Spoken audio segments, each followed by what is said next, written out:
Alexander Grothendieck is, by a serious reckoning, the most important mathematician of the 20th century.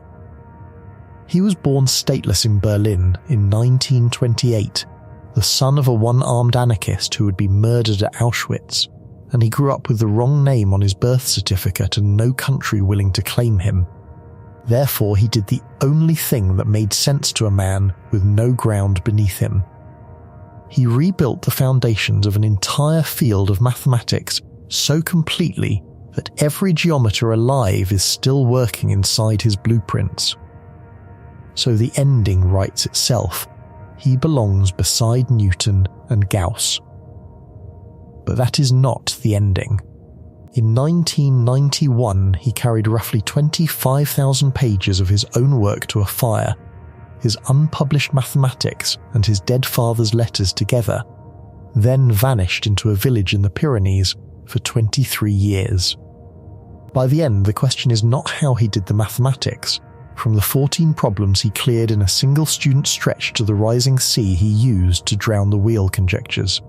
It is why a man builds a cathedral, then spends his last strength making the world forget he was ever inside it. So get comfortable, and if you haven't yet, subscribe or join. There's a Patreon too, where these explorations run longer and wider across physics, math, history, and the quiet collapses that don't fit in one video. Stay to the end, because the reason he tried to erase himself is the part almost nobody tells you. Let's go back to where this began.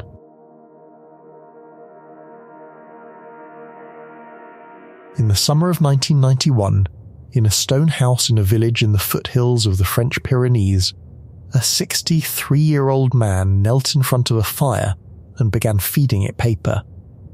Not junk mail, not old tax records. He was burning mathematics. Page after page of it, in his own handwriting, ideas that no other human being on the planet could have produced. Some of it never read by anyone but him, some of it never to be read by anyone ever again. By the most commonly cited estimate, around 25,000 pages went into that fire, and others like it. Manuscripts, notebooks, the letters his parents had written to each other in the 1930s, before one of them was murdered at Auschwitz. He fed all of it to the flames, and he described what he was doing. To the few people he still spoke to, as an attempt to lighten himself of all things.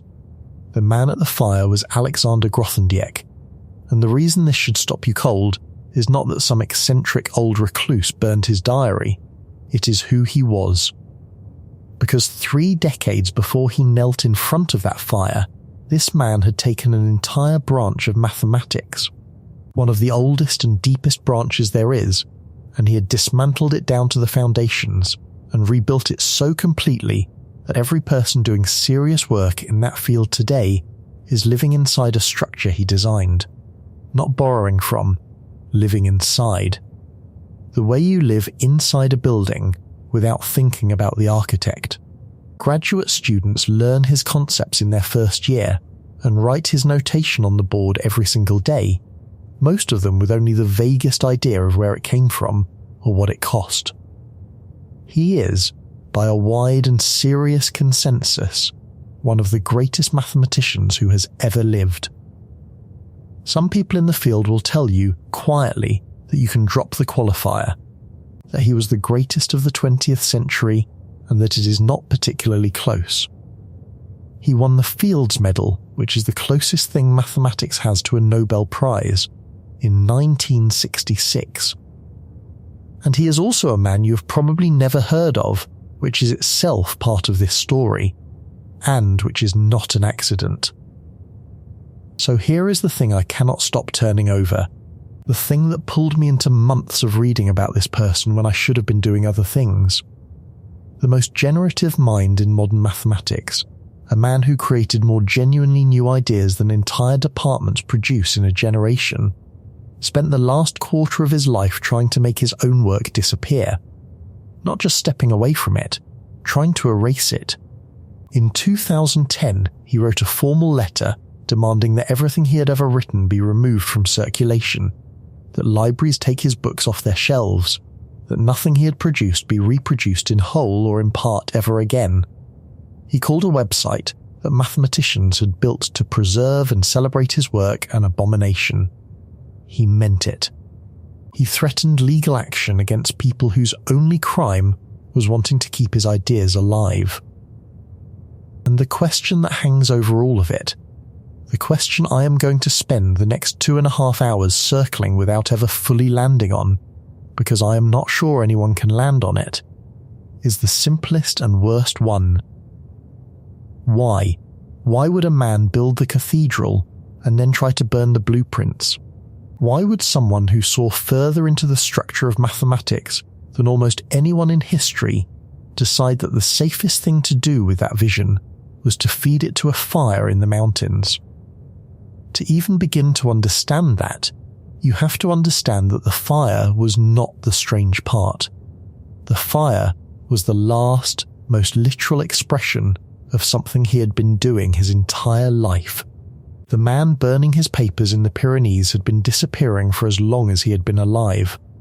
He started, in a sense, with no ground under him at all. St. Girons, Ariège, 2014. We will get there. But first, Berlin, 1928. He was born on the 28th of March, 1928, in Berlin, into a world that was already starting to come apart, to two people who had spent their lives trying to tear it apart on purpose. His father was a man named Alexander Shapiro, though he went by several names over the years, including Sasha and Tanaroff, partly out of conviction, and partly because a man like him needed names he could put down and pick up. Shapiro was a Russian Jew, born around 1889 in what is now the border region between Russia and Ukraine, and he was an anarchist in the full and dangerous sense of the word. Not a man with opinions, a man with a biography. He had taken part in revolutionary activity against the Tsar as a teenager, been caught, and been sentenced to death for it. He was spared the execution only because of his age, and instead spent around a decade in Russian prisons. At some point during an escape attempt, he lost an arm. He spent the rest of his life with one arm, a one-armed professional revolutionary, moving across a continent that kept trying to kill him, and for a while, it kept failing. His mother was a woman named Johanna Grothendieck, called Hanke, and she came from a completely different world. A Protestant family in Hamburg, middle class, respectable, the kind of family Sasha Shapiro existed to overthrow. Hanke wanted to be a writer. She worked as a journalist. She was also, in her own way, a radical, drawn to the same anti-bourgeois, anarchist currents that ran through Germany between the wars, and she was drawn to Shapiro. When Alexander was born, Hanke was technically still married to another man, a journalist named Alf Radatz, which is why the boy was first registered under the name Alexander Radatz. He would not carry that name. He took his mother's, Grothendieck, a hard Low German word that he would later say most people could not even pronounce correctly, and there is something almost too fitting about the fact that the most important name in modern mathematics was, from the very first day, the wrong name on a document.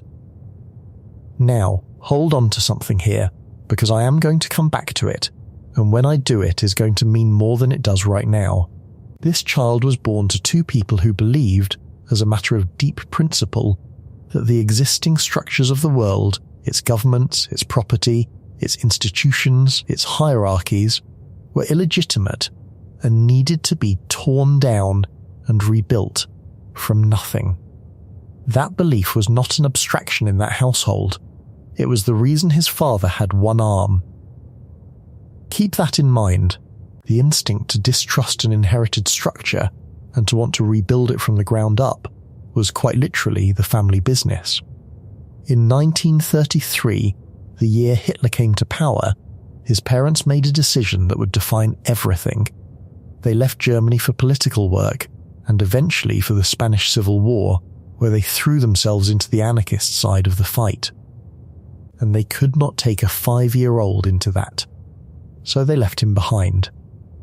From 1933 to 1939, from the age of 5 to the age of 11, Alexander Grothendieck was raised not by his parents, but by a foster family in Hamburg, the household of a Lutheran pastor and teacher named Wilhelm Heydorn. By all accounts, the Heydorns were decent people who treated him well. But understand what this means. At 5 years old, the boy was handed to strangers in a country that was in the process of becoming the most dangerous place on earth to be a Jew, while his parents went off to try to remake the world several countries away. He received letters. He did not receive his mother and father. And then, in 1939, the situation in Germany became impossible even for the Heydorns to manage. A child with this background could not stay. So they put 11-year-old Alexander on a train to France to be reunited with his parents at last. He made it. The reunion happened. And it happened just in time for the entire family to be caught in the machinery of the Second World War. His father was a stateless Jewish anarchist with a revolutionary record on 2 continents. In a France that was sliding toward collaboration, that combination was a death sentence written in advance. Shapiro was interned, first in a French camp called Le Vernet, which was the camp the French used for the people they considered most dangerous. Then, under the Vichy regime's anti-Jewish laws, he was moved to the transit camp at Drancy, which was the antechamber to the death camps, the place where French Jews were collected before being shipped east. From Drancy, he was deported to Auschwitz. He was murdered there in 1942. His son was 14 years old. I want to slow down here, because it is easy to let a sentence like that slide past. And it should not slide past. The father who had survived a death sentence in Russia, who had survived a decade in prison, who had survived losing an arm, who had survived the Spanish Civil War, was finally killed by a bureaucracy. By forms and trains and quotas. The anarchist who had spent his entire life fighting the state was in the end processed by one. And his son, the boy who would grow up to spend 10 years of his adult life building the most rigorous logical structures any human mind had ever assembled, learned very early and very personally what it looks like when a structure decides you do not belong inside it. Alexander and his mother did not escape either. They were classified by the French authorities as undesirable and dangerous foreigners, which they were by the standards of the people doing the classifying. They were interned. Alexander was held at a camp called Recoltes, near the town of Mende in the south of France. He was a teenager in a concentration camp. A soft one by the standards of what was happening elsewhere, but a camp nonetheless. And he went to the local school when they let him, and he was, even then, strange and intense and set apart.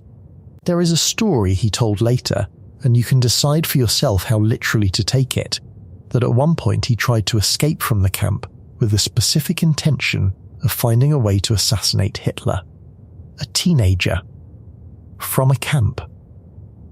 Planning to kill the most heavily guarded man in Europe.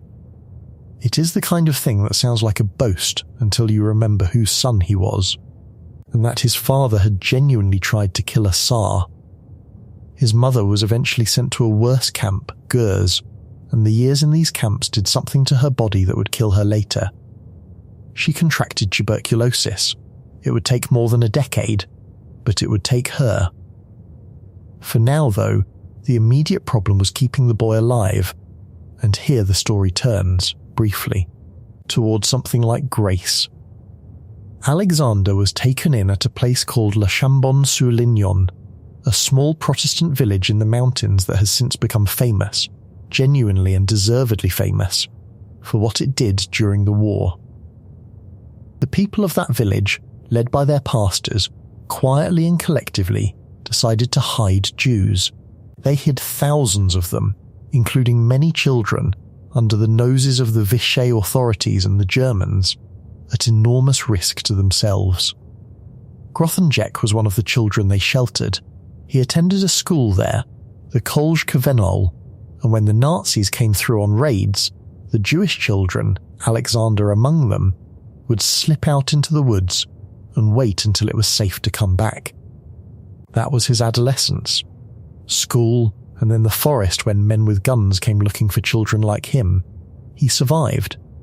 But here is the status he survived into, and this is the detail I told you to hold on to, the one that is going to run underneath everything else like a current. After the war, the records of his nationality were destroyed. He was not German anymore in any way that mattered, his mother's Germany having tried to exterminate him. He was not French, having been interned by France as an enemy. He was not Russian like his father. He was nothing. Officially, legally, on paper, he was a stateless person, and he would remain stateless for most of his adult life, travelling on what was called a Nansen passport. The document the League of Nations had invented for refugees who belonged to no country at all. He stayed stateless on purpose, partly to avoid being conscripted into the French military, which during those years would have meant fighting in the colonial war in Algeria, a war he wanted no part of. He did not take French citizenship until the early 1980s, when he was past the age where they could draft him. Sit with that for a second, because it is the key that unlocks the whole man. The person who would go on to give mathematics its most secure and general foundations in the entire history of the subject. The person who would spend a decade obsessively rebuilding the very ground that mathematical objects stand on was a person who, in his own life, had no ground at all, no country, no fixed identity on any official form. A father erased by the state, a mother slowly dying from what the state had done to her, a name that was the wrong name from birth. He had every reason to believe from direct experience that the structures other people took for granted as solid were in fact arbitrary, fragile, and capable of killing you. And he was going to spend his life building structures that could not be argued with. That is not a coincidence. That is the same thread running in both directions, the personal and the mathematical wound and the mathematical cure, and you are going to see it again and again. His mother Hanke died in 1957 of the tuberculosis she had carried out of the camps. By then her son was already becoming famous in a small and rarefied world, the world of pure mathematics, and the way he became famous tells you everything about the kind of mind he had. He had drifted into mathematics the way water finds the lowest point, naturally and without much guidance, because there was no one around to guide him. He had studied at Montpellier, which was at the time a provincial backwater for serious mathematics, and he later said, with the brutal honesty that characterized everything he wrote about himself, that his professors there were mediocre and that the textbooks were bad and that this was the best thing that could have happened to him. Because it forced him to reconstruct mathematics for himself rather than absorbing it second-hand. He famously spent time, alone, with no idea that anyone had done it before, working out a rigorous theory of measure and integration, essentially reinventing from scratch a piece of mathematics that the great Henri Lebesgue had built decades earlier. A student doing that today would be told they had wasted their time. For Grothendieck, it was a training in a habit that would never leave him, the habit of refusing to take anything on authority, of building everything himself from the absolute bottom. In 1948, he made his way to Paris, to the centre of French mathematics, and then to Nancy, where two of the most powerful mathematicians in France, Jean Didon and Laurent Schwartz, were working in a field called functional analysis. This is where the legend really begins.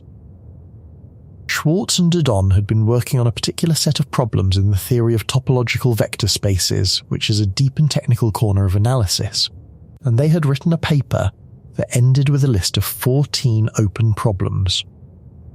Unsolved questions. The kind of list you put at the end of a paper to say, here is the frontier, here is what we do not yet know, maybe someone will chip away at one of these over the next few years. they handed the list to the young Grothendieck, this strange stateless student who had reconstructed Lebesgue integration alone in the provinces. And the story, which is told by people who were there and is not an exaggeration, is that he came back having solved not one of the 14 problems, not a few of them, but essentially all of them, within a matter of months. Schwartz and Dudon had expected the list to occupy the field for years. Grothendieck cleared it almost by himself, almost immediately. Dudon, who was not a man given to hyperbole, recognized that he was looking at something he had never seen before. They did not have a student. They had a force of nature. His doctoral thesis, completed in 1953, was titled, in French, Produits tensoriels topologiques eta spaces nucléaires, topological tensor products and nuclear spaces. I am not going to pretend I can make the full content of that thesis vivid to you in a sentence, because it took him a book to do it. But I can tell you what it represented. He had introduced a new kind of mathematical object, which he called nuclear spaces, and a whole apparatus for understanding how certain infinite dimensional spaces relate to each other through an operation called the tensor product. The tensor product, very roughly, is a way of combining two mathematical structures into a single richer one that remembers how they interact, the way you might combine two languages into a third that can express things neither could alone. Grothendieck understood this operation, in this setting, more deeply than anyone before him, and the work was so far ahead of its time that parts of it sat largely ignored for over a decade before the rest of the field caught up enough to realize what he had done. Inside that same body of work is a result now called the Grothendieck inequality.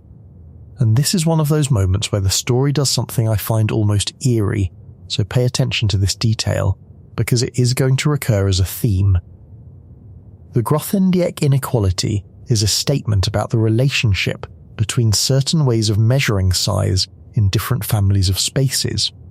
When he proved it, it was a piece of pure, abstract functional analysis, of interest to a small number of specialists and almost no one else. It sat there. And then, decades later, long after he had abandoned the entire field, the Grothendieck inequality turned out to be deeply connected to questions in quantum physics, specifically to the Bell inequalities that describe the strange correlations between entangled particles, and to theoretical computer science, to the limits of what certain algorithms can achieve. Work he did as a young man, on questions he considered closed and walked away from, kept reaching forward in time and turning out to describe the structure of reality and computation in ways he could not have anticipated, and by then, did not care about. Because that is the other thing you need to understand about him, and it is the first real glimpse of the pattern that ends at the fire. He was, by his late 20s, one of the best functional analysts alive. He could have spent a long and celebrated career mining that vein, and instead he declared the field essentially finished for him and walked away from it. He said the subject was dead, not dead in general, dead for him. There was nothing left in it that he needed, and he left, the way he would later leave everything, completely.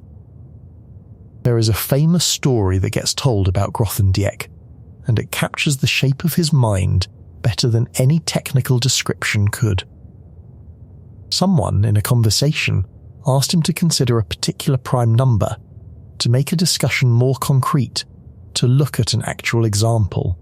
And Grothendieck, who thought almost entirely in terms of vast general structures, and almost never in terms of specific instances, said, "All right, take 57. The number 57 is not prime, it is 3 times 19.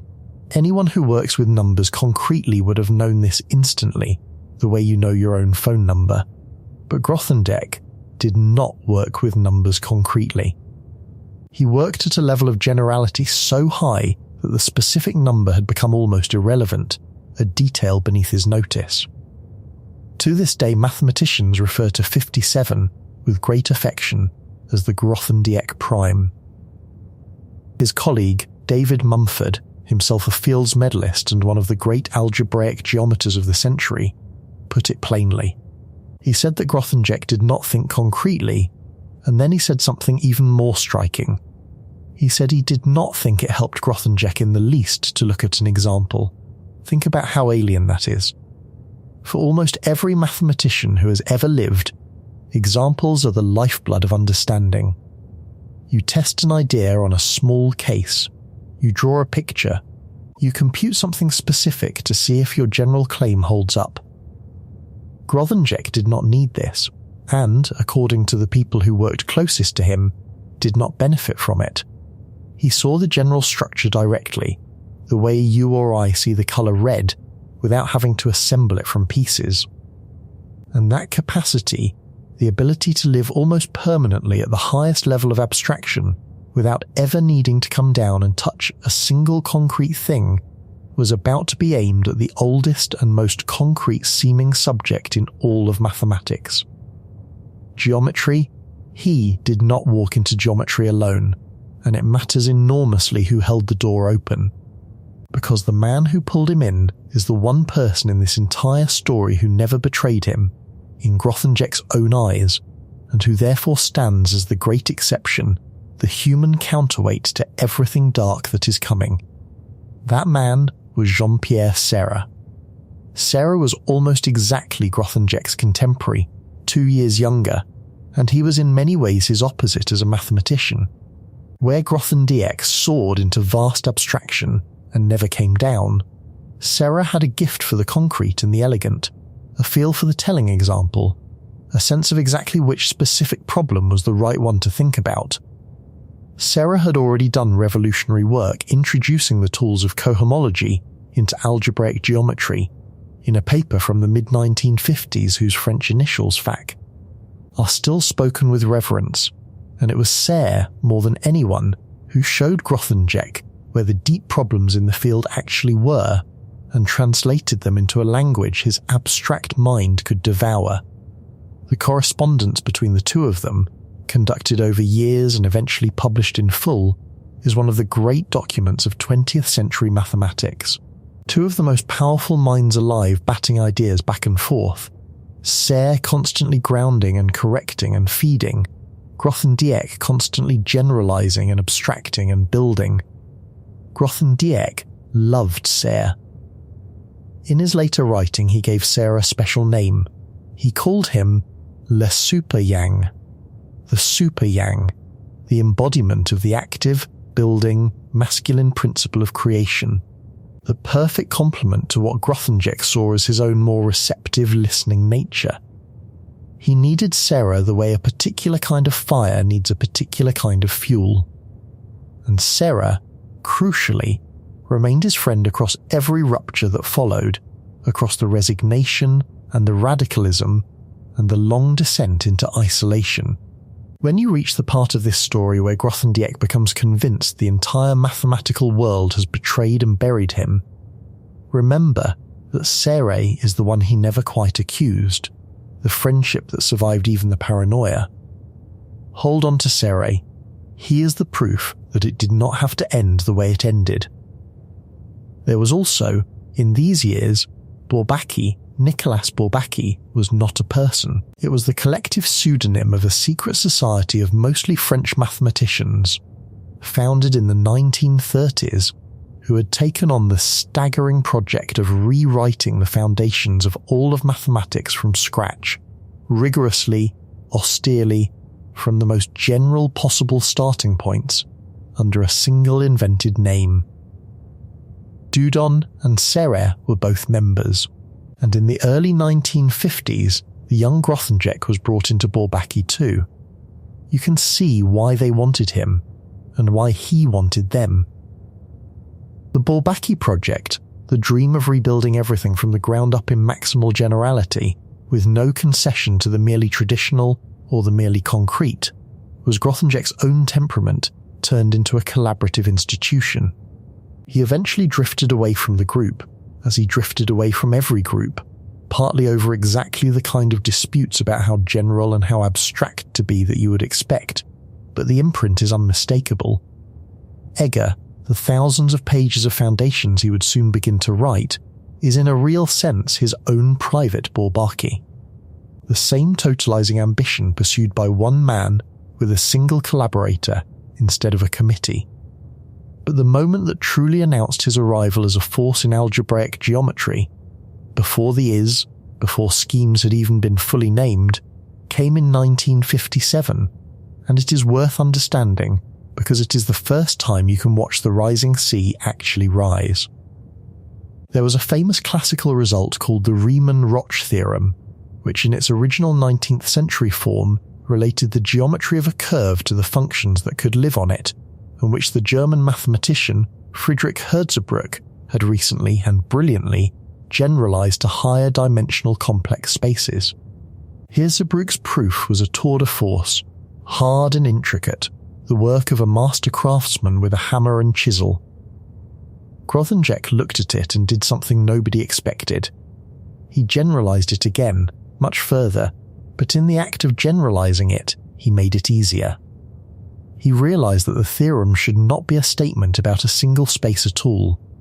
It should be a statement about a map between two spaces, about a morphism, the relative point of view again, and that stated in this far more general form it became in a sense more natural and more inevitable than Hirzebruch's version had been.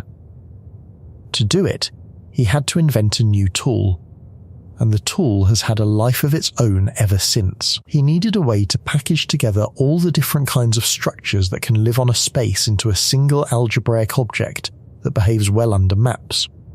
So he built one. He took all the relevant objects, threw them into a single collection, and imposed one rule, that whenever one object is built cleanly out of two others, it should equal their sum. What comes out of this almost absurdly simple construction is a group, an algebraic structure now called the Grothendieck group, and the whole subject it launched is called K-theory, the K standing for the German word Klass. K-theory is now everywhere in mathematics and in mathematical physics, a tool for organizing information about spaces that reaches into corners of the subject. Grothendieck never touched. He built it almost in passing as scaffolding for one theorem, and it became a permanent wing of the building. The proof of his great generalized theorem was so involved that he did not even publish it himself. It was written up and published by Armand Borel and Serre in 1958, presenting Grothendieck's work to the world. The Grothendieck-Riemann-Roch theorem made him famous in the field overnight, and here is the detail that I cannot read without a small chill, because it is the pattern again, the same eerie pattern as the Grothendieck inequality, foreshadowing everything that is coming. Years later, in 1971, by which point he was already turning against the whole enterprise of pure mathematics, Grothendieck gave a lecture on this very theorem, the one that had launched his career in geometry, at Bielefeld in Germany. And in the abstract for that lecture, talking about his own most celebrated early triumph, he described it as a logical delirium far removed from life, while life itself, he wrote, is going to hell in 1,000 ways. The man was already, at the height of his fame, looking back at his own greatest work and calling it a delirium. The disappearance had already begun. It just had not reached his hands yet, but the theorem, and the reputation it brought, put him exactly where he needed to be at exactly the right moment. Because in 1958, a wealthy businessman named Lon Motchan founded a new research institution just outside Paris, in the woods of Bures-sur-Yvette, modelled on the famous Institute for Advanced Study in Princeton. He called it the Institut de Hautes Études Scientifiques, the Institute for Advanced Scientific Studies, the IHÉS. It was a place with no teaching duties and no students. Just a small number of permanent professors who were given complete freedom to think. And one of the first people Motchan hired, on the strength of his already legendary reputation, was Alexander Grothendieck. He arrived in 1959. He would stay for 11 years. And what he did during those 11 years in that quiet, wooded campus is one of the most concentrated bursts of foundational creativity in the history of human thought. To understand it, you have to understand how he worked. And how he worked is best captured by an image he used himself, one of the most beautiful descriptions of how to do difficult intellectual work that I have ever encountered. He described 2 ways of opening a hazelnut to get at the soft kernel inside the hard shell. The first way, the way most people do mathematics, the way he associated with brute force and cleverness, is to take a hammer and chisel, set the edge against the shell, and strike. Strike hard. If the first blow does not work, try another spot, and another, and keep hammering at different points until the shell finally cracks and you can dig out the kernel, and you feel satisfied because you have conquered the thing. That was not his way. His way, he said, was to take the nut and submerge it in water, soft, ordinary water, and then to wait. You rub the surface occasionally to help the water penetrate, but mostly you simply let time pass. Weeks, months, the shell grows softer and more flexible, soaked through, and then one day, when the moment is ripe, the gentlest pressure of your hand is enough, and the shell opens, he said, like a perfectly ripened avocado. No violence, no hammering. The hard thing simply yields because you have changed the entire environment it sits in until resistance is no longer possible. And he had an even grander version of the same image, the one that has become the name people use for his entire philosophy. He compared the hard problem to a piece of land you want to claim from the sea. You could attack it directly, build dikes, pump out the water, fight the ocean foot by foot. Or, he said, you could let the sea do it. The sea advances on its own, imperceptibly, in silence. Nothing seems to happen. The water is so far off you can barely hear it. And yet, it keeps coming, slowly, patiently, and it finally surrounds the hard resistant substance. And the substance, without ever being attacked, is simply submerged, dissolved, and become part of the sea. The theorem you wanted to prove, he said, ends up not being conquered, but drowned, swallowed up by a vast theory that has grown so large and so general that the original problem is now just an obvious special case, a tiny obvious feature of a landscape you have flooded entirely. La mer qui monte. The rising sea. I cannot stress enough how radical this is as a way of doing mathematics, and how few people are capable of it. The ordinary mathematician finds a hard problem and attacks it with the tools at hand.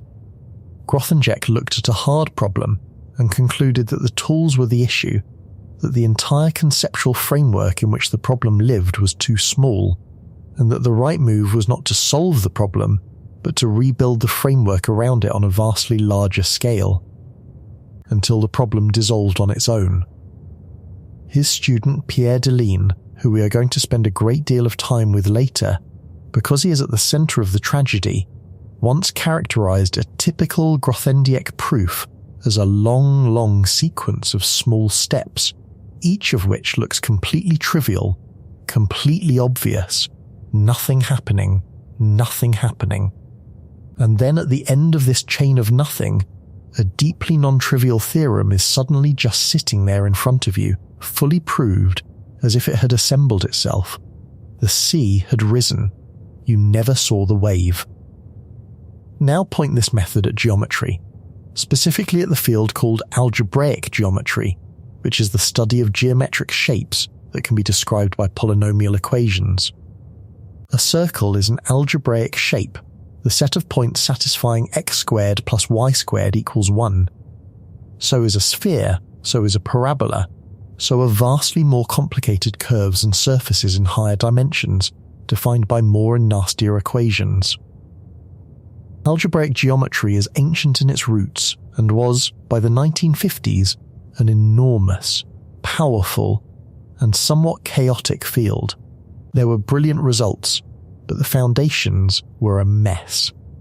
Different schools used different definitions. Theorems were proved over one kind of number system and did not obviously transfer to another. The Italian school of algebraic geometry, which had been spectacularly creative in the early 20th century, had also been spectacularly sloppy, and some of its famous results turned out to be wrong or unprovable as stated. The field needed foundations. It needed someone to come in and rebuild the ground. The classical object of the field was called a variety. Roughly, a variety is the set of solutions to a system of polynomial equations, the geometric shape carved out in space by those equations.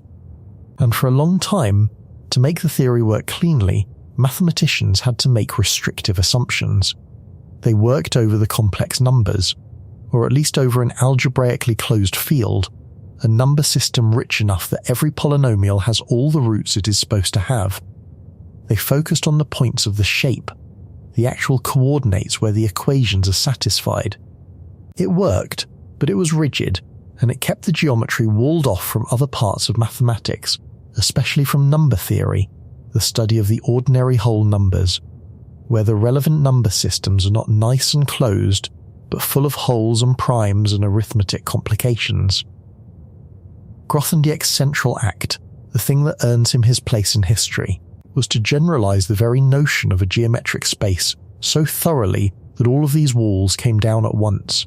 He replaced the classical variety with a vastly more general object called a scheme. And I want to try to give you a real sense of what a scheme is, because this is the heart of it, and because it is genuinely one of the most beautiful conceptual moves in the history of mathematics, and almost no one outside the field has ever had it explained to them. Start with the idea that you can recover a geometric space from the functions that live on it. This is an old and deep duality. Instead of thinking about a shape directly, as a set of points, you think about all the nice functions you can define on that shape, all the ways of assigning numbers to its points. And it turns out that this collection of functions with its rules for adding and multiplying contains all the information about the shape. The space and its algebra of functions are two faces of the same thing. So far this was understood. Grothendieck's move, following hints from others but pushing it to the absolute limit, was to turn this around completely and say, fine, then let us start with the algebra. Take any system where you can add and multiply according to the usual rules, what mathematicians call a commutative ring, and declare by definition that this algebraic system is the ring of functions on some space, and then reconstruct the space from it. Any ring. The ring of polynomials, yes, but also the ring of ordinary integers, the whole, numbers, which had never been thought of as a geometric object at all. And here is where the points come from, and this is the move that I find almost vertiginous. The points of this new kind of space are defined to be the prime ideals of the ring. Without getting lost in the technicalities, a prime ideal is an algebraic generalization of the notion of a prime number, a special kind of substructure inside the ring that behaves the way primeness behaves. Grothendieck declared that these prime ideals are the points of a space, gave that space a notion of nearness, a topology, and attached to it a structure that keeps track of all the functions on every piece of it. He called this object the spectrum of the ring, and when you take the spectrum of the ordinary integers, you get a geometric space, an actual landscape with points and a shape whose points are the prime numbers. 2, 3, 5, 7. Each prime number becomes a point in a geometric space. Number theory becomes geometry. The primes become a line you can walk along. That alone would have been revolutionary. But schemes did something else, something even stranger that I have to show you, because it reveals how much more these objects can see than the old varieties could. A classical variety only knew about its points. The equation x equals 0 and the equation x squared equals 0 describe the same single point, the origin, because the only number whose square is 0 itself. To the old geometry, these two equations carve out the identical shape, a single dot. But in the world of schemes, they are different objects. The scheme defined by x squared equals 0 is a point, yes, but it is a point with something extra clinging to it, an infinitesimal thickening, a kind of ghostly direction sticking out of it that records the fact that the equation was squared. Mathematicians call it a fat point, or a point with nilpotence, a nilpotent being a non-zero quantity that becomes zero when you raise it to a power. The old geometry threw these away as garbage, as zero as nothing. Grothendieck's geometry kept them, and it turned out they carried exactly the infinitesimal information you need to do calculus and deformation theory cleanly inside algebra. He had built a geometry that could see not just where a shape is, but the infinitely thin whiskers of how it is pointing, the structure that lives in the space narrower than any point. There was one more piece, and it is the piece that ties his whole approach together, something he called the relative point of view. The instinct of every previous geometer was to study a shape as a thing in itself, sitting in space. Grothendieck's instinct was to study not the shape, but the map, the morphism, the relationship between one space and another. Do not ask what an object is, he was effectively saying. Ask how it sits over something else, how it maps to a base. And because every scheme, every one of these generalized spaces, has a unique map to the spectrum of the integers, that single space whose points are the prime numbers, you lose absolutely nothing by always working relatively. Everything in this entire universe of objects is in the end sitting over the primes. He had built a framework in which all of geometry and all of arithmetic were aspects of one single continuous structure, viewed through the lens of how things map to one another. The scale of what he produced to make all of this rigorous is difficult to convey. Together with Jean Dudon, who served as the meticulous writer and organizer of the project, he began producing a series of foundational volumes called the Elements de Geometrie Algebraique, the Elements of Algebraic Geometry, universally known by the initials EGA. The title is a deliberate echo of Euclid's Elements, and the ambition is exactly that large. They were going to write down the foundations of the entire subject, correctly, generally, from the beginning, the way Euclid had done for the geometry of the ancient world. The plan called for 13 chapters. They published the first 4. Those 4 chapters alone run to roughly 1,500 pages, and EGA was only the polished published tip of the iceberg. The frontier of the research, the actual development of the new theory, happened in a seminar Grothendieck ran at the Institute, the Séminaire de Geometrie Algebraique, known as SCAR, and the written record of that seminar runs to well over 5,000 pages, produced in collaboration with a brilliant circle of students and colleagues. Michael Artin, Jean-Louis Verdier, Pierre Deligne, Luc Ilussi, Michel Reynaud, and others, whose names you should hold on to, because some of them are going to matter enormously before this is over. The seminar itself, the Séminaire de Geometrie Algebraique de Bois-Marie, named for the wooded grounds of the Institute, was a phenomenon, and the way it ran tells you something essential about how Grothendieck's mind reproduced itself in other people. He did not lecture in the ordinary sense, delivering finished results from on high. He thought out loud, at the board in real time, working through the foundations as he went, and he handed out pieces of the emerging theory to the talented young people around him to develop and write up, often material he had sketched in conversation or in letters and expected them to make rigorous and complete. Luc Ilussi, who was one of those young people and who would remain devoted to him for the rest of his life, left descriptions of what it was like to be inside this machine, the intensity of it, the sense of participating in something that was being built at a scale and a speed that no one had ever attempted. Grothendieck would generate ideas faster than the people around him could write them down, and he relied on them, on Ilussi and Verdier and the others, to be the hands that turned his visions into thousands of pages of airtight mathematics. He was, in this period, not a solitary genius, but the centre of a kind of collective intelligence, a swarm organised entirely around the contents of one man's head. This matters, and it matters darkly, because it means that the deep structures of modern algebraic geometry were genuinely built by many hands, by a whole school of brilliant people working in Grothendieck's idiom, and that fact, which should have been a source of pride, became in his later years the raw material of his torment. The same collaboration that made the scale of the work possible became, in his mind, the mechanism by which it was taken from him. The people who held the pen became, eventually, the people he accused of burying him. But that is years away. In the 1960s, in the woods at Bure's, it was the most productive seminar in the history of the subject, and everyone in the room knew they were living inside something that would never come again. I want to pause on the human reality of producing this, because the numbers, thousands and thousands of pages, can numb you to what they actually mean.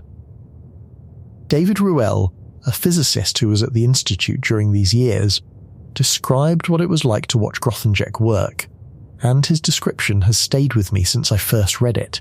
He said Grothendieck worked on the foundations of algebraic geometry 7 days a week, 12 hours a day, for 10 years. And then he said something that is almost unbearable. He said that Grothendieck had achieved level -1 and was working on level 0 of something that must be 10 levels high. He was building a structure so vast that even working at that superhuman pace for a decade, he had barely reached the ground floor of his own vision.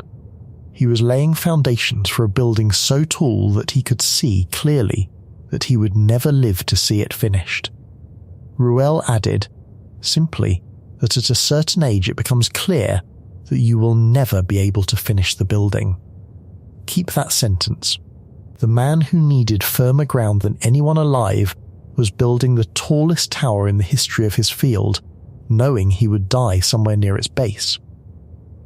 Barry Mazur, another of the great mathematicians of the era, told a small story that I love because it makes the obsession physical and almost domestic.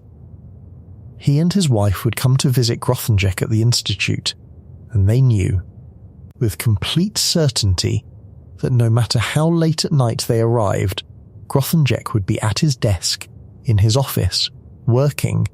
The system was that they would throw a little gravel up at his window, and he would come down and let them in. Picture it. Whatever hour you choose, the light is on, the man is at the window, the work is happening. He lived almost monastically. In Brazil, where he spent time earlier in his career, he reportedly lived on bananas and milk and wore sandals he had cut himself out of old car tires. He had no interest in money, in comfort, in the ordinary furniture of a successful life. He had the work, and the work was a sea that was always rising, and he poured himself into it 12 hours a day for 10 years. But for all its staggering scale, the rebuilding of the foundations was not the point. It was the preparation. Grothendieck did not flood algebraic geometry with this vast new theory for its own sake. He did it because there was a specific, gleaming, almost impossibly hard prize sitting on the far side of the ocean he was raising. And the entire apparatus of schemes and the relative point of view and the thousands of pages was in a sense the rising sea he was sending toward that one specific target. The target had a name. The wheel Conjectures. In 1949, the French mathematician Alexander Weil, one of the towering figures of the century, and a man of famously sharp temperament, had published a set of conjectures that connected two worlds that had no business being connected. On one side, the discrete, finite, grainy world of number theory, of counting solutions to equations using only whole numbers, and the special arithmetic that happens when you work with prime numbers. On the other side, the smooth, continuous, flowing world of topology, the study of shapes and holes, and the deep structural features of continuous spaces. Weil's conjectures said, in effect, that these two worlds were secretly governed by the same hidden structure. Here is the concrete picture. Take a system of polynomial equations and ask not for all its solutions in the ordinary numbers, but for its solutions in a finite world. A number system with only finitely many elements, what is called a finite field. You can count them. There are finitely many solutions, so you get an actual whole number, the number of points. Let me make this concrete, because the abstraction can hide how shocking the result is. Take a curve, some shape carved out by a single polynomial equation, and count its points in the finite world that has exactly some prime number of elements in it. Call that number Q. Naively, you might guess the count should come out somewhere around Q, since in a world with Q possible values for a coordinate, a one-dimensional curve ought to pick out roughly that many points. And the deepest of Weil's conjectures, the Riemann hypothesis analogue, says something astonishingly precise about how far the true count is allowed to stray from that guess. It says the error, the gap between the actual number of points and the expected value, is bounded tightly by twice the number of holes in the corresponding continuous shape, multiplied by the square root of Q. The square root. Not Q to some larger power, the square root, which is exactly the size of error that appears in the actual Riemann hypothesis, the most famous unsolved problem in mathematics, the one about the distribution of the prime numbers themselves. A shape with no holes has its point count pinned almost exactly to the expected value, with almost no room to wobble. A shape with many holes is allowed to deviate more, and the amount of room it gets is set precisely by the number of holes. The topology, the literal count of holes in the smooth continuous object, sets the leash on how wildly the arithmetic is permitted to behave in the finite worlds. That is the thing that should not be possible. The holes in a surface have no business knowing anything about how many solutions an equation has in modular arithmetic. And yet the leash is real, and its length is the square root of Q, and Weil saw it years before anyone could prove it. Now do it again in a slightly larger finite world, and again in a larger one, and you get a sequence of counts. Weil packaged that sequence of counts into a single object, a generating function called the zeta function of the variety, which encodes the whole infinite sequence of point counts at once. And then, he made his conjectures about this zeta function. 4 of them, and they were astonishing. He conjectured first that this zeta function, built out of nothing but counting solutions in finite arithmetic, would always turn out to be a rational function, a ratio of polynomials, which is an extraordinary claim of hidden order. He conjectured, second, that it would satisfy a clean symmetry, a functional equation, the same kind of internal mirror symmetry that the most important functions in number theory possess. He conjectured, third, that the structure of this zeta function would be controlled by numbers that, in the continuous world, are called the Betti numbers, which count the holes of different dimensions in a shape, the number of ways it is connected or has handles or cavities. In other words, the way solutions multiply as you go to larger finite worlds is secretly dictated by the topology, by the literal shape of the corresponding continuous object. And he conjectured, fourth and most deeply, an analogue of the Riemann hypothesis, the most famous unsolved problem in all of mathematics, a precise statement about the sizes of certain numbers attached to the variety, which would pin down the point counts with breathtaking accuracy. Why does any of this matter, beyond the internal pleasures of the field? Because Weil had glimpsed something that should not be there. The number of solutions to an equation in finite arithmetic has no obvious reason to know anything about the holes in a continuous geometric shape. These are different universes, and yet Weil saw, correctly, that they were locked together, that the arithmetic was being puppeteered by the geometry, and he even saw, roughly, how a proof would have to go. There would need to exist some kind of cohomology theory, some machine for measuring the shape, the holes, the topology of these arithmetic objects that did not yet exist. If you had such a machine, the point counts would fall out of it almost automatically, through a classical result called the Lefschetz fixed point formula, which counts the fixed points of a transformation in terms of its action on the holes of the space.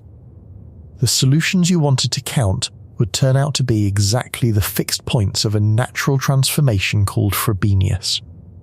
Count the fixed points using the topology, and you have counted the solutions.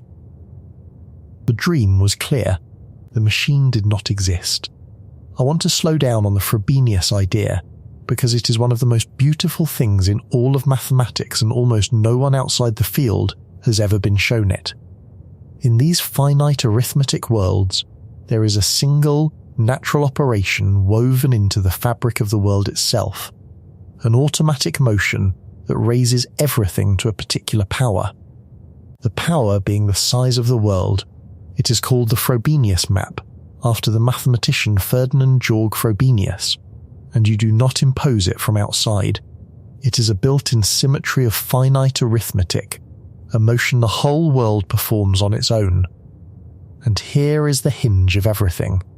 The points that this motion leaves exactly where they are, the points it does not move at all. Its fixed points are precisely the solutions to your equations that live in that world.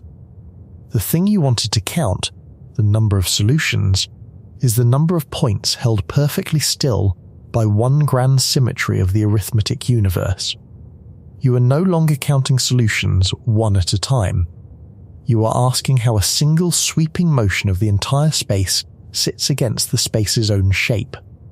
And by Lefschetz's old theorem, the answer to that is read straight off the holes, off the topology. The arithmetic question, how many solutions are there, becomes a geometric question, how does this one symmetry interact with the holes of the shape? That is the bridge Weil saw shimmering in 1949. The point count is a fixed point count, and a fixed point count is a statement about holes, and so the arithmetic and the topology were never two subjects at all. They were one subject wearing two faces. Everything the Weil conjectures claimed pours out of that single reframing, and all of it waited on someone building a cohomology theory that could give the holes of an arithmetic object a precise and rigorous meaning. Until that existed, the whole gorgeous picture was a mirage you could see on the horizon and could not walk to. And this is what Grothendieck built. This is what the rising sea was for. He, together especially with Michael Artin, constructed exactly the missing machine, a cohomology theory that worked on his schemes, on these arithmetic geometric objects, and could measure their hidden topology. It is called tail cohomology, and to build it he had to invent yet another entire layer of foundational mathematics, because the ordinary notion of a topological space, of open sets and nearness, was far too crude to work on these strange arithmetic objects. There simply were not enough open sets in the natural topology of a scheme to do any real measuring. The classical tools had nothing to grab, so Grothendieck did the thing he always did. He went underneath the problem and rebuilt the floor. He realized that the essential thing about an open covering of a space, the thing that makes topology work, is not the points or the sets themselves, but a certain abstract pattern of how pieces overlap and fit together. And he abstracted that pattern away from spaces entirely into pure category theory and defined what is now called a Grothendieck topology, a way of specifying what counts as a covering in situations where there are no ordinary open sets to use. A mathematical structure equipped with one of these generalized topologies he called a site, and the world of measurements, of sheaves that lives on a site he called a topos. The topos is, I think, his single most profound invention, more profound even than schemes, and he knew it. A topos is a generalization of the notion of space so radical that ordinary topological spaces are just one tiny example of it, the way a single species is one example of life. It is a notion of space abstracted so far from points and distance that it can describe the shape of things that are not geometric at all. Grothendieck himself, looking back, described the topos as the deep riverbed where geometry and algebra, topology and arithmetic, mathematical logic, and the theory of categories all come to be married. He had reached down below the concept of space itself and found something more fundamental, a unifying ground beneath grounds. The stateless boy who had no country had built, in pure thought, a concept of place so general that nearly every kind of mathematical structure could be understood as a kind of space within it. I want to dwell on how strange and how difficult this actually was, because it is easy to say he generalized the notion of an open set and move on, and that flattened something that nearly broke even him. The problem was concrete, and it was severe. The whole power of ordinary topology, of measuring the shape of a space, comes from having enough open sets to work with, enough small overlapping neighborhoods to compare and glue together. But the natural topology on these arithmetic objects, the Zariski topology, is brutally coarse. It has almost no open sets. The open sets it does have are enormous and clumsy, and there are nowhere near enough of them to detect the fine structure, the holes, that the Weil conjectures needed measured. It was like being asked to determine the exact shape of a sculpture, while only being allowed to feel it through a thick blanket. The information simply was not accessible through the available tools. Other mathematicians had run into this wall and concluded that the kind of cohomology Weil wanted might not exist at all, that the arithmetic objects were just too rigid, too poor in structure, to carry it. Grothendieck's response was to redefine what it means for one thing to cover another. Instead of covering a space with open subsets of itself, he allowed coverings by maps coming in from outside, from other spaces mapping down onto it, in a particular well-behaved way that he called tale, a French word for the state of a calm, slack, spread out sea, which is its own quiet poetry given everything else. By enlarging what counts as a covering in this way, he suddenly had access to vastly more information, enough to finally measure the shape. And then he did the thing that makes him Grothendieck, rather than merely a brilliant problem solver. He realized that this trick was not special to geometry at all, that the essential pattern, the abstract rules governing what makes a family of maps count as a covering, could be stripped of all reference to spaces and points and stated in the pure language of categories, of objects and the arrows between them. That stripped-down pattern is the Grothendieck topology, and a category-carrying one is a site, and the world of measurements on a site is a topos. And here is the part that even most mathematicians do not fully appreciate, the part that turns the topos from a clever technical device into one of the deepest ideas in modern thought. It turned out, in work that came after Grothendieck by people like the logician William Lawver, that a topos is not only a generalized space, it is also a model of logic itself.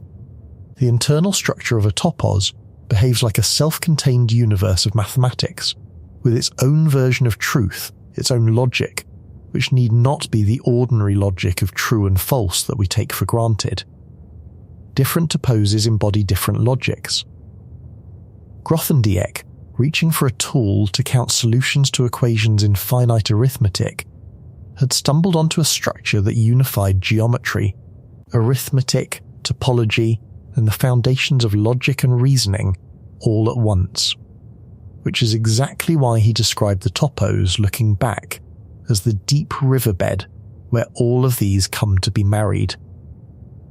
He had been trying to measure the holes in a curve. He came back up, holding a new theory of what a mathematical universe even is. That is what the rising sea does. You send it after one specific rock, and it floods a continent. With tail cohomology in hand, the Weil conjectures began to fall. By the mid-1960s, Grothendieck and his collaborators had proved the rationality of the zeta function and the functional equation, the first and second of Weil's 4 conjectures, as well as the connection to the Betti numbers. The functional equation came out of a deep duality in the cohomology, a vast generalization of the classical Poincare duality of ordinary topology. The machine worked. The arithmetic really was being driven by the geometry, exactly as Weil had dreamed, and now it was not a dream but a theorem, derived from a cohomology theory that, 15 years earlier, had not existed in any form. I should mention, in fairness, because Grothendieck himself was always scrupulous about this, that the rationality of the zeta function had actually been proved independently and earlier, in 1960, by a mathematician named Bernard Dwerk, using completely different and very ingenious methods that did not require the whole cohomological cathedral. But it was Grothendieck's framework that explained why these things were true, that revealed the deep structural reason, rather than just establishing the fact. 3 of the 4 conjectures then, in hand. But the 4th, the analogue of the Riemann hypothesis, the deepest and most powerful of them, did not yield to the machine as it stood.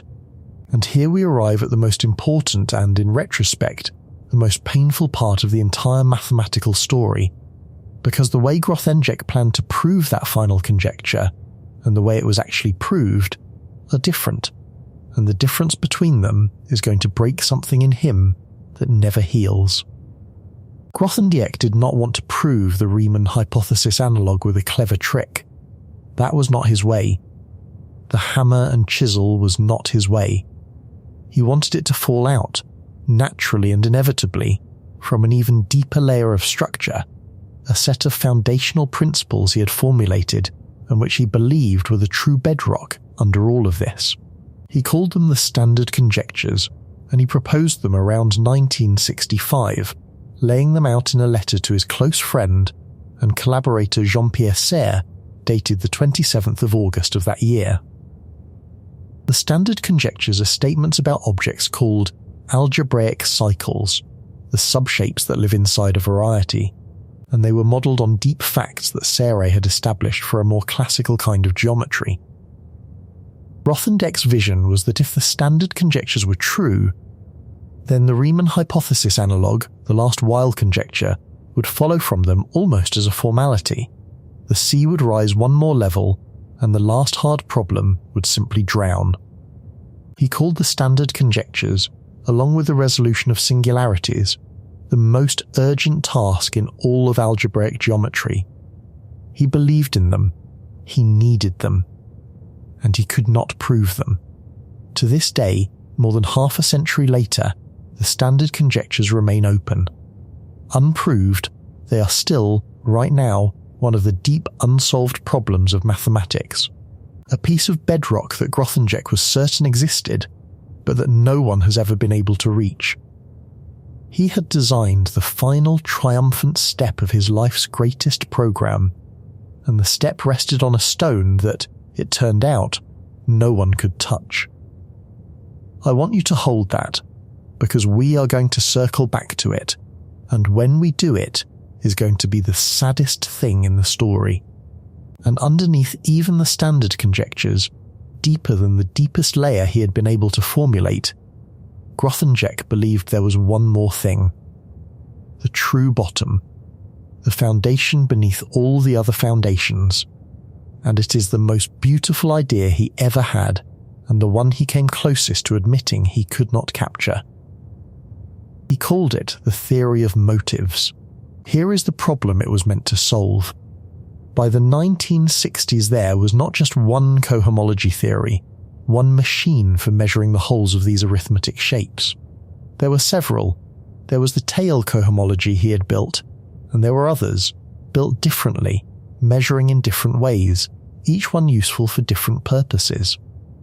And the strange thing, the thing that haunted him, was that these different machines, built on completely different principles, kept producing answers that were deeply structurally related, as if they were all measuring the same hidden thing from different angles, all photographing the same object in different kinds of light. Grothendieck became convinced that there had to be a single underlying object, more fundamental than any of the individual cohomology theories, of which every one of them was merely a shadow, a projection, a particular way of seeing. He called that underlying object the motive. Each cohomology theory was a realization of the motive, the way a single piece of music can be realized on a piano or a violin, or a full orchestra. He even reached for exactly that metaphor. He compared a motive to a musical score, something like the structure of one of Bach's great fugues, which exists in its own right, complete and real, before and beneath any particular performance of it, on any particular instrument. The cohomology theories were the performances. The motive was the score itself, the thing being performed. He never built it. To this day, the full theory of motives that Grothendieck envisioned does not exist in finished form. Pieces of it have been constructed, large and impressive pieces, and a great deal of modern mathematics is organized around the expectation that the full theory is out there waiting to be found, but the complete structure, the universal object he was certain lay beneath everything, remains conjectural. He called the heuristic guide to it the yoga of motives, using the word yoga in an old sense. A discipline, a practice, a way of training the intuition to feel where the truth must be, even when you cannot yet prove it. And of everything he ever discovered, all of it, the schemes and the toposes and the cohomology that had remade an entire science, he later wrote that this reality of motives still seemed to him the most fascinating of all, the most charged with mystery, sitting at the very heart of what he called the deep identity between geometry and arithmetic. The grandest mind in modern mathematics, asked to name the most mysterious and beautiful thing he had ever glimpsed, pointed not at any of his finished triumphs, but at the one great vision he could not complete. Remember that too. He spent his life reaching for a bedrock he was sure was there, and the deepest layer of it, the motives, he could see clearly and could not touch, and neither can we. Before the break, before the disappearance, there was a moment of official recognition, and even that moment shows you the man he was. In 1966, Alexander Grothendieck was awarded the Fields Medal, the highest honour in mathematics, given only once every 4 years to a tiny handful of mathematicians under the age of 40. The award is presented at the International Congress of Mathematicians. That year, the Congress was held in Moscow, and Grothendieck refused to go. He would not travel to the Soviet Union to accept the medal, as a political protest against the Soviet government, against its treatment of dissident writers and its military repression.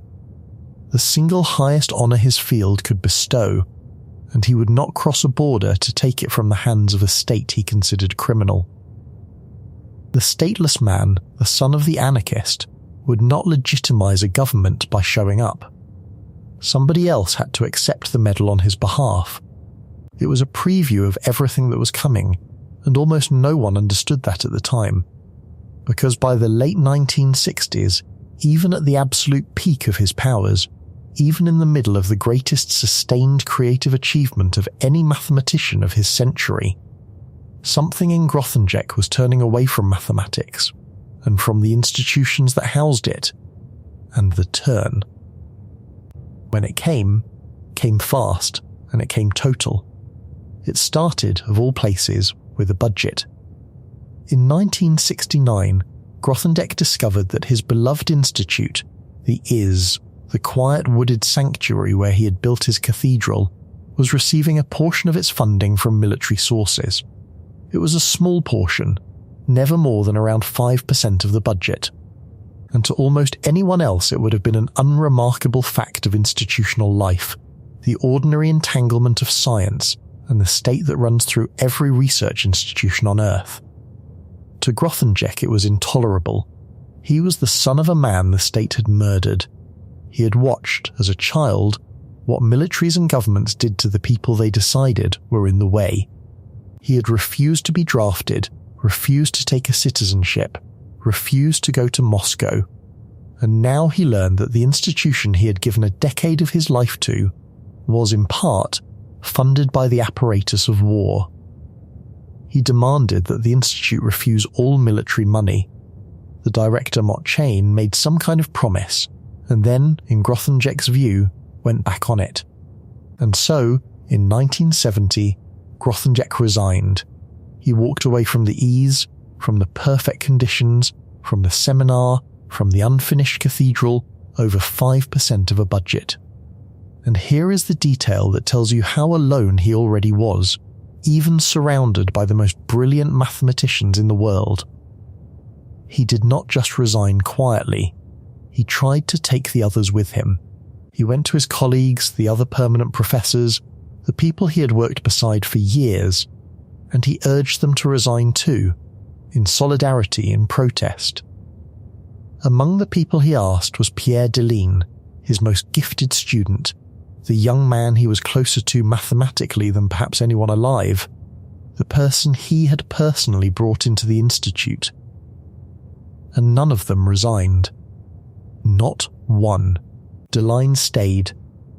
Years later, Deligne reflected on this with real sadness. He said that because he was so mathematically close to Grothendieck, Grothendieck was surprised and deeply disappointed to discover that this closeness did not extend outside of mathematics, that the man who thought exactly as he did about schemes and cohomology did not think as he did about how to live. The bond that Grothendieck thought was total turned out to have a boundary, and the boundary was the place where mathematics stopped and the rest of life began. That disappointment, that discovery that even his closest intellectual partner would not follow him out the door, is a seed. Watch it grow.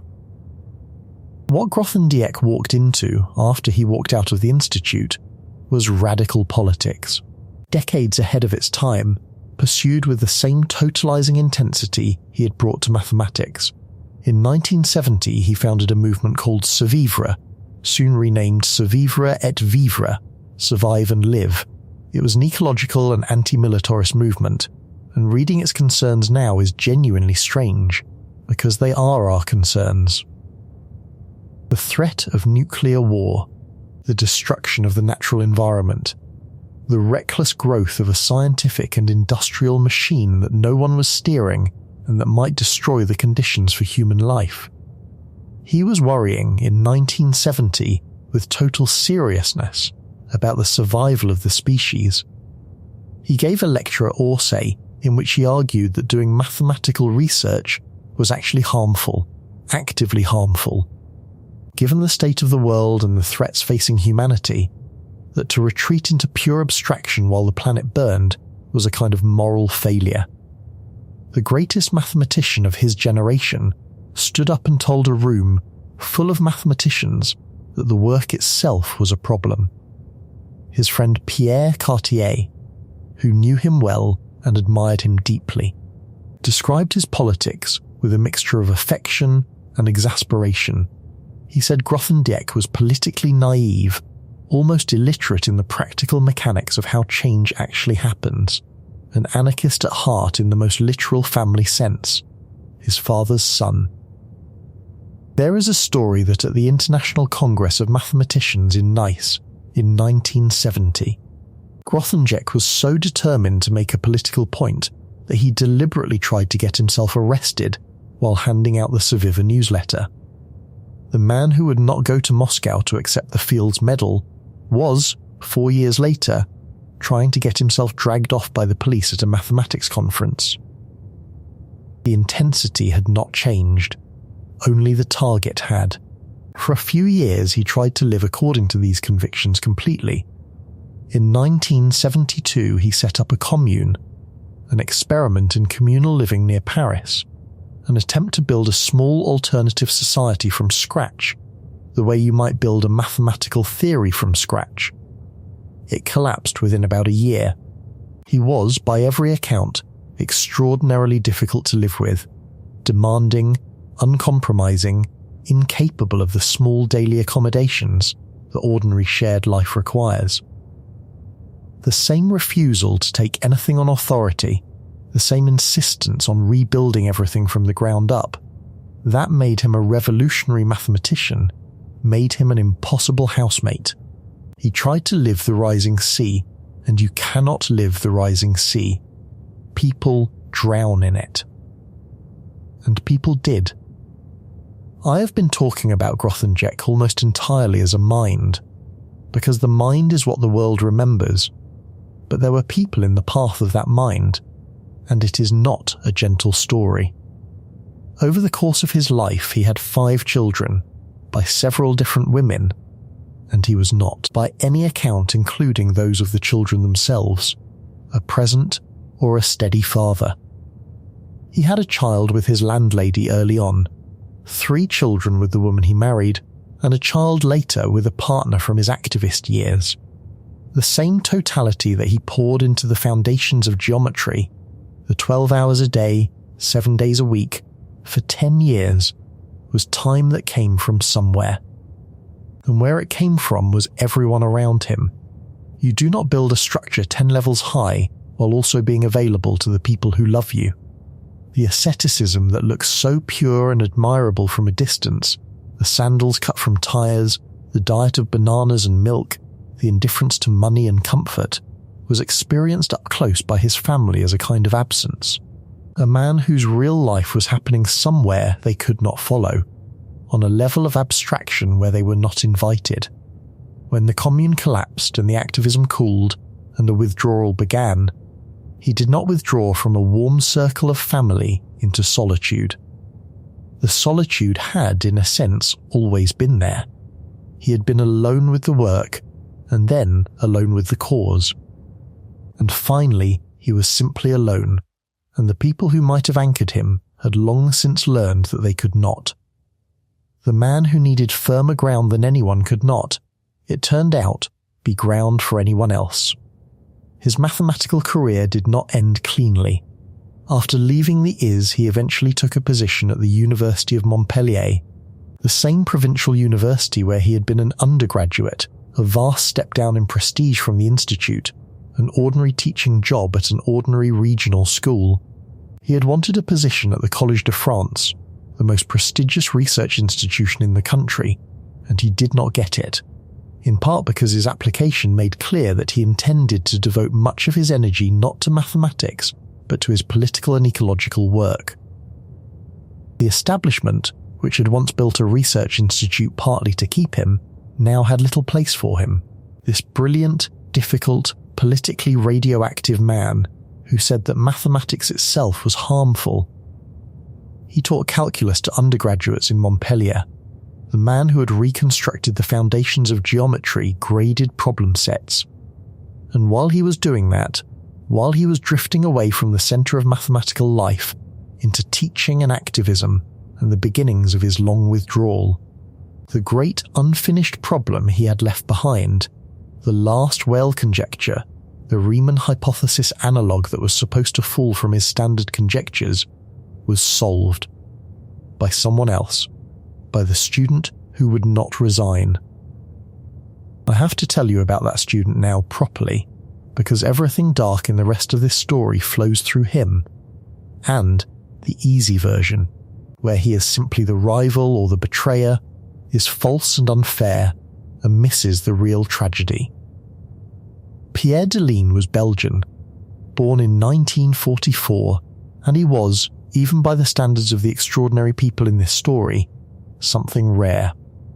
He came to Grothendieck's seminar as a very young man, barely out of his teens, and it was immediately clear to everyone, including Grothendieck, that this was a mind of the first order, perhaps the most naturally gifted of the entire generation that grew up inside the new geometry. And Grothendieck loved him. That is the word the people who were there use. Of all the brilliant young people in the Bourg-Marie seminar, Deligne was the one Grothendieck was closest to. the one whose mathematical instincts ran nearest to his own.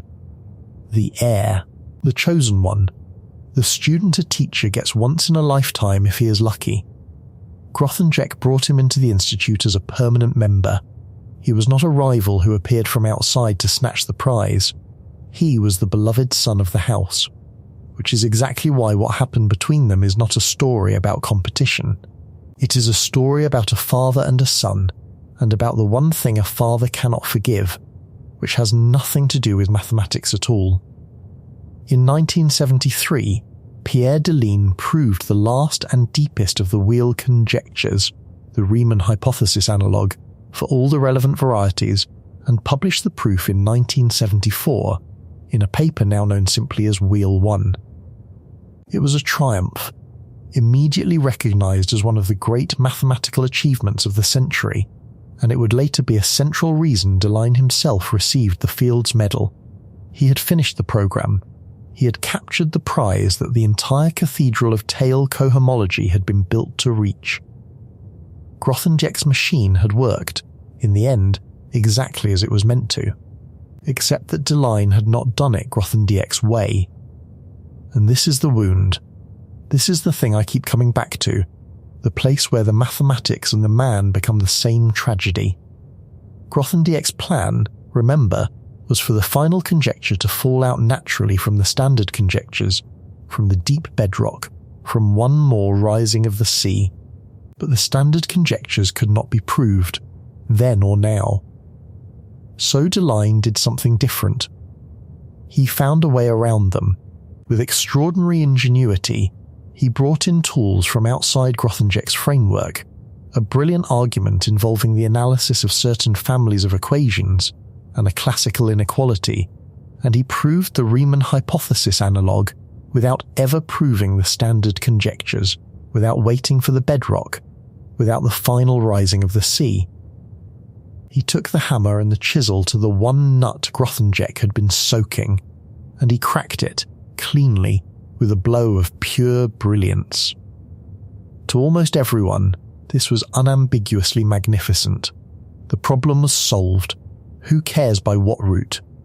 But to Grothendieck, the route was everything. The route was the entire point. He had spent his life insisting that you do not conquer a problem by force, that you dissolve it by understanding the deep structure beneath it, and Deligne had won by exactly the kind of forceful cleverness that Grothendieck's whole philosophy was built to transcend. Deligne had reached the summit, but by a trick, by a shortcut, leaving the true bedrock, the standard conjectures. Still unexplored beneath them both, Grothendieck was, according to those around him, both fascinated and disappointed. Fascinated because the argument was beautiful and he could see that. Disappointed because it was, to him, a kind of evasion. The right cohomology, the deep reason, the standard conjectures, all of it left unbuilt because someone had found a way to climb over the gap instead of filling it in. And now I have to tell you something that complicates the whole picture, something that the simple version of this story always leaves out.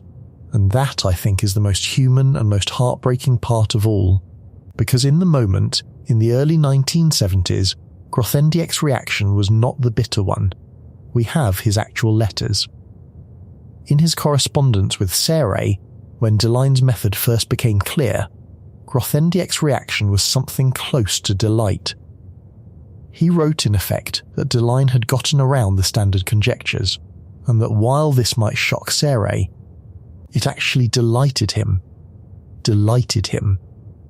In real time, watching his student leap over the bedrock he himself could not reach, the master's first response was joy at the cleverness of it, the bitterness, the sense of betrayal, the conviction that something had been stolen and buried. That came later. It grew over years, in isolation, in the long dark of his withdrawal, until it had curdled into something enormous and all-consuming. The delight soured into a grievance, and the grievance became, eventually, the organising obsession of the last act of his life. That transformation, from a man delighted by his student's brilliance to a man convinced his student had helped bury him alive, is the real tragedy here, and it did not happen in an instant. It happened slowly, the way the sea rises, imperceptibly, in silence, until one day you look up and everything you knew is underwater. In 1988, the Royal Swedish Academy of Sciences awarded the Crafoord Prize, a major international prize created in part to honour fields the Nobel did not cover, jointly to two mathematicians. One was Pierre Deligne. The other was Alexander Grothendieck, and Grothendieck refused it. He refused the prize and he refused the money, which amounted to around 1.5 million French francs, a very large sum, and he did it publicly, in a letter that was published in the French newspaper Le Monde, a letter that is one of the strangest and most revealing documents in the modern history of science. His stated reasons were several, and stacked on top of each other they are devastating. He said first that his professor's salary and the pension he would soon draw were more than enough to live on, more than enough for his modest needs, and that he saw no reason to take money he did not need. Fine, austere, in character. Then he said something deeper, something that is almost a summary of his entire philosophy of life and work. He wrote that the only decisive test of the fertility of new ideas, or a new vision, is the test of time, and that fertility is recognized by its offspring, by what grows from it over the years, and not by honours. The fecundity of an idea is judged by its progeny, not by the prizes it collects. He was telling the Swedish Academy and the entire institutional apparatus of scientific recognition that their highest honours were meaningless, that the only judge that mattered was time itself, and that he did not need their stamp on his work, because the work would either prove fertile across the decades, or it would not. And no committee in Stockholm could affect that either way. And then he said the thing that turned the letter from a noble refusal into an indictment.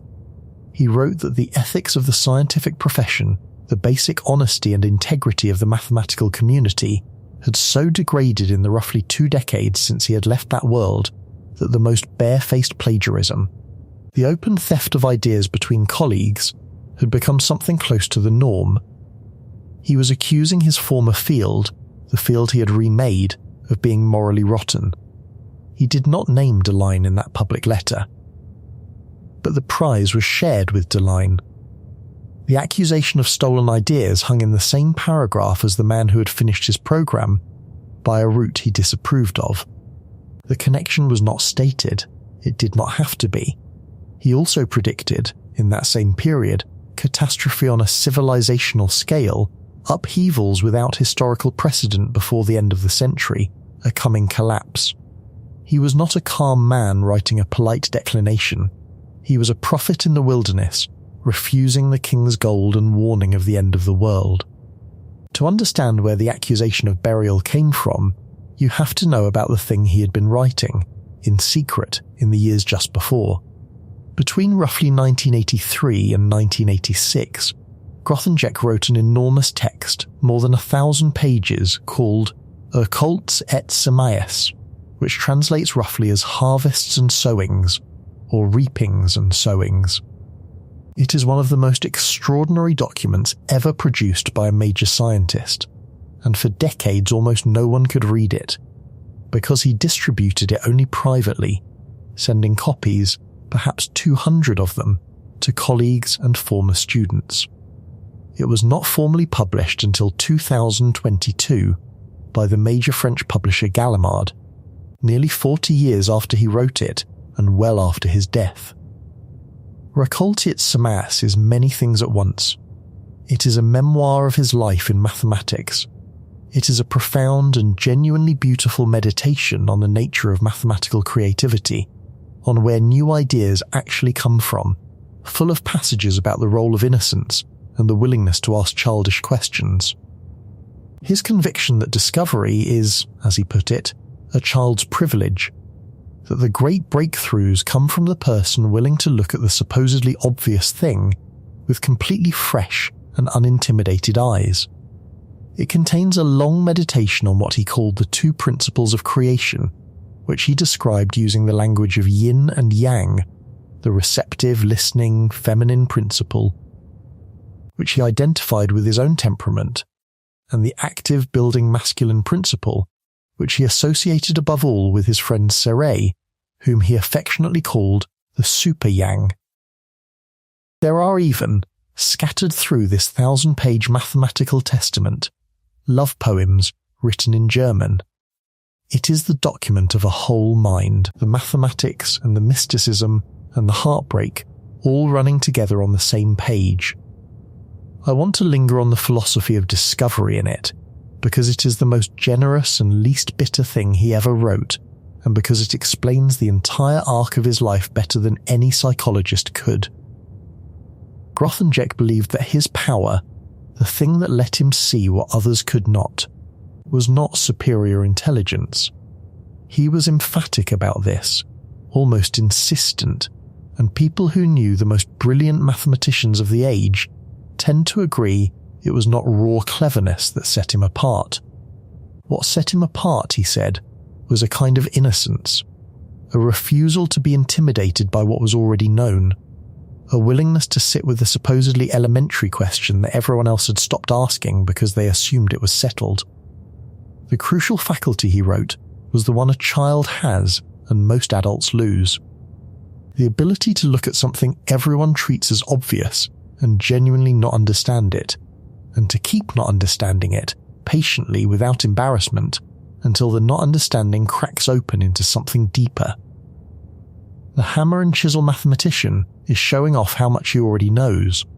The rising sea mathematician is admitting, again and again, how much he does not know, and treating that admission as the most powerful tool there is.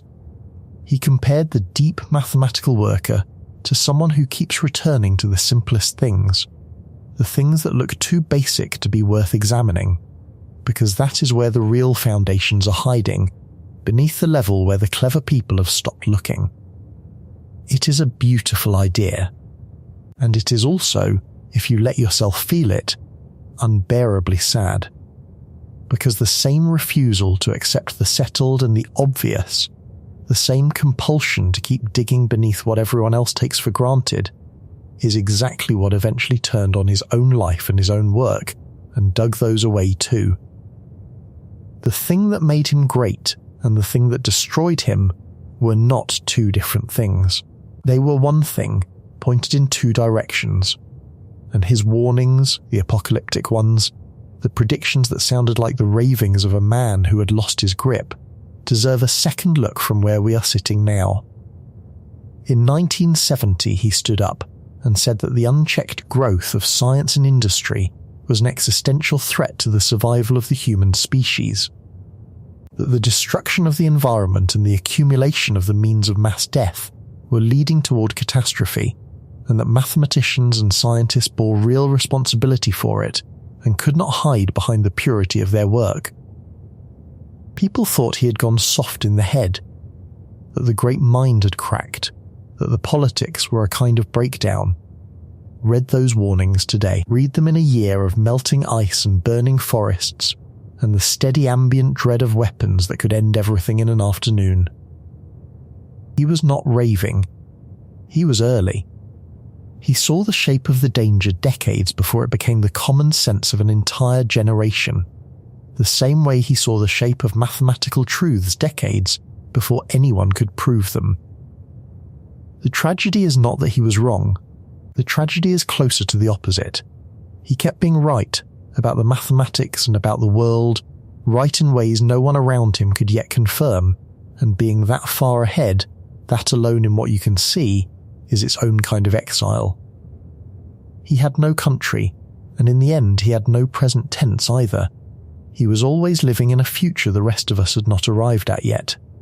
But the spine of it, the obsession that the entire vast text keeps returning to, is something he called l'enterrement.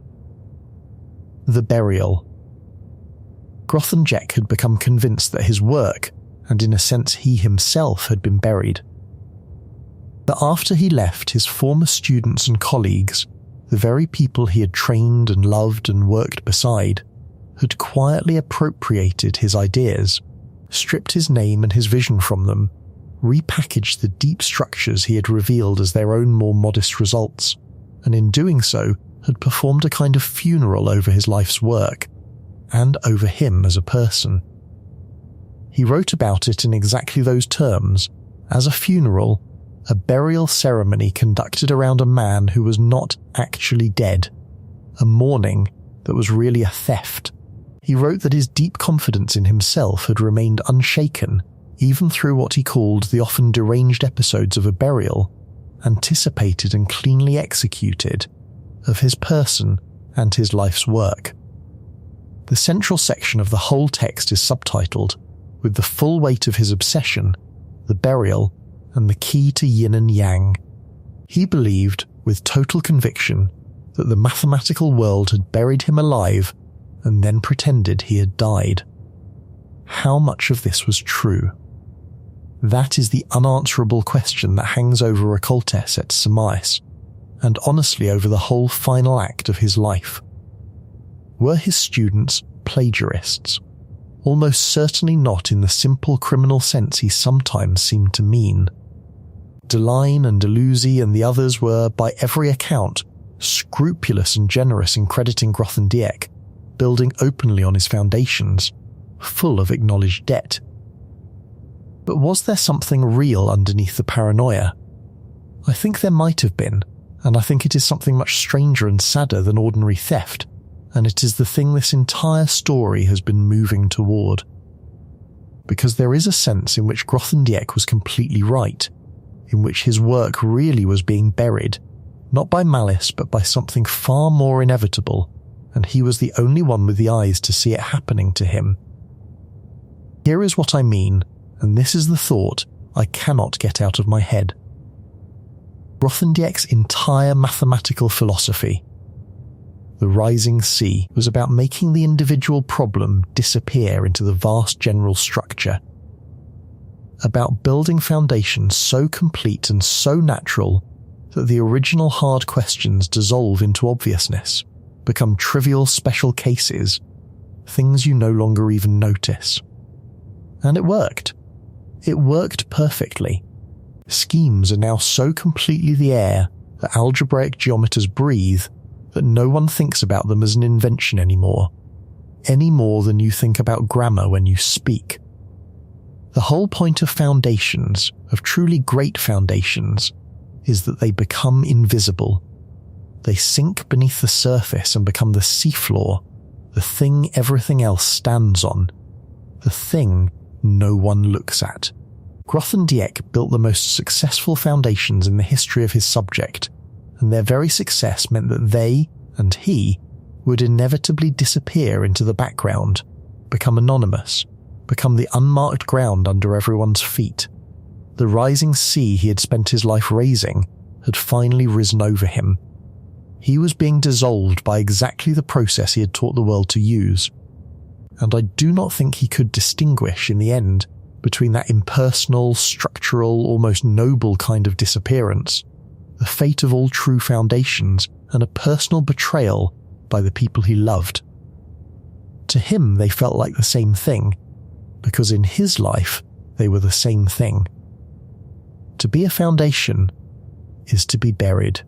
He had made himself into the seafloor of an entire science, and then he stood there in his isolation and felt the water close over his head, and he called it murder. By the early 1990s, the withdrawal that had been building for 20 years became total. And this is where we return to the fire.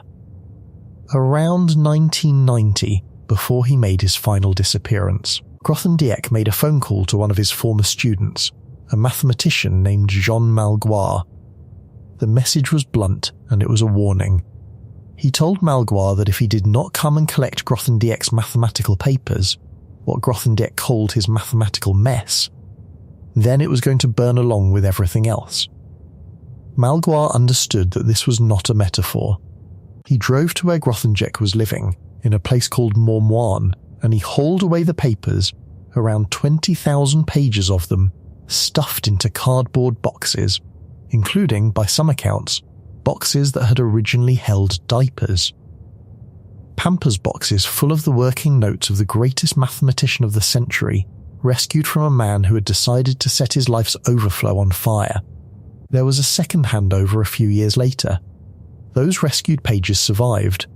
They were eventually deposited at the university and, decades later, digitized, and you can find tens of thousands of pages of them online today.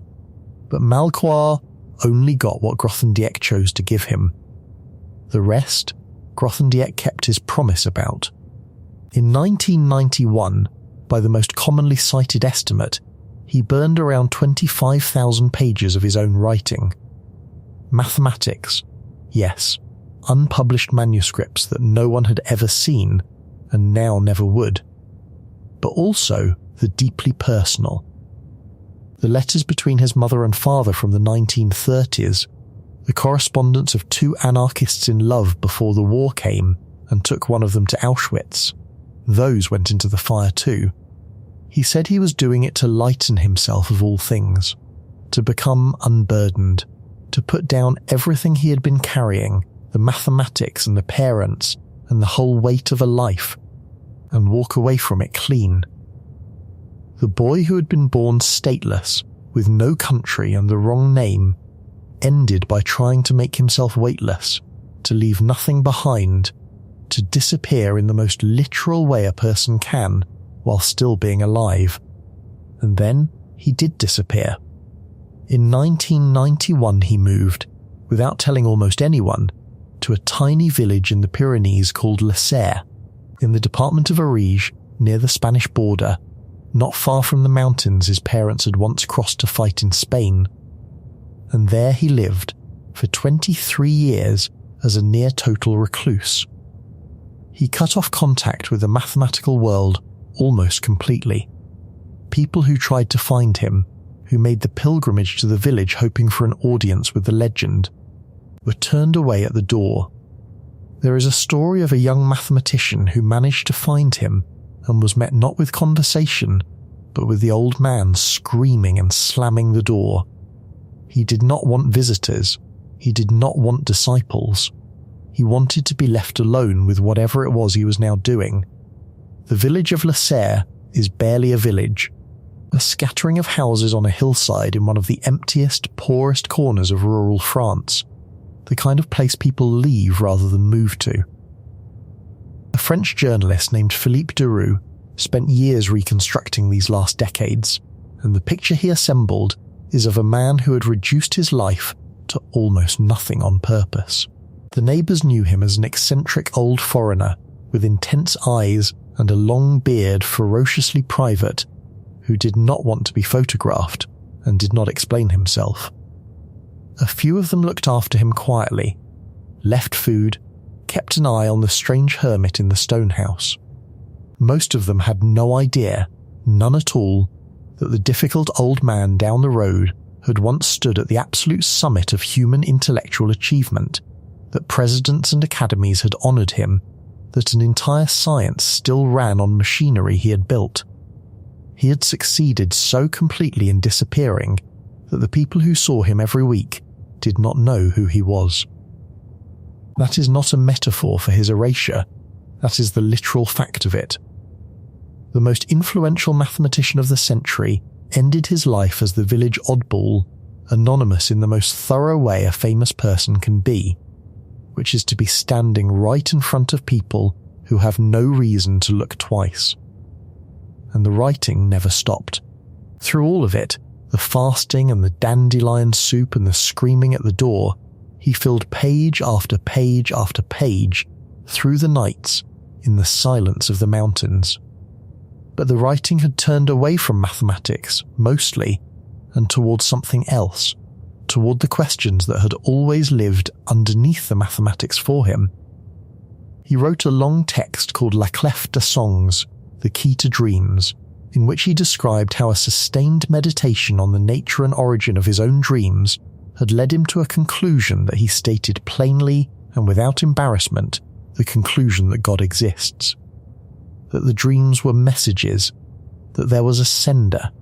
In the notes to that work he listed 18 figures from history whom he regarded as mutants, as visionaries so far ahead of their time that they were almost a different kind of human being, and of all 18, the only mathematician he included was Bernhard Riemann, the 19th century German, whose ideas about the nature of geometric space and whose famous hypothesis run underneath so much. Of what Grothendieck himself had built, he had become a religious mystic. He was influenced by the writings of a Catholic mystic named Martha Robin, and at one point in 1988, he undertook a fast so severe, so total, that he nearly starved himself to death, an attempt at a kind of spiritual purification that almost killed him. He lived on almost nothing. There are reports that for a period he tried to sustain himself largely on a soup made from dandelions. The villagers of La Serre looked after him to some degree, this strange brilliant hermit in their midst, most of them with no idea of who he had been, that the old man with the wild presence had once been the most powerful mind in an entire science. And it was from this isolation, in January of 2010, that he sent the letter I told you about at the very beginning, the letter to his former student Luca Lucy. In it he declared that everything of his that had been published or circulated in his absence had been done without his permission, and he demanded that it all stop, that none of his work be reproduced, in whole or in part, that libraries holding his writings remove them. He wanted to be unpublished. He wanted to reach back across all those decades and pull every page he had ever written back out of the world. The website that admirers had built to preserve and celebrate his legacy, he called an abomination.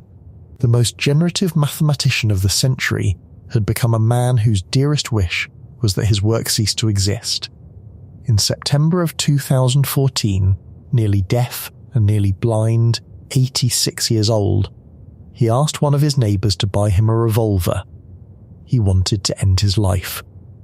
The neighbour refused, and on the 13th of November, 2014, Alexander Grothendieck died in the hospital at St. Girons, the small town nearest his village, having spent the last 23 years of his life hidden in the mountains, having burned tens of thousands of pages of his own thought, having tried and failed to erase himself from the record of the science he had transformed more than almost anyone before or since. The news of his death broke the spell of his anonymity, at least briefly.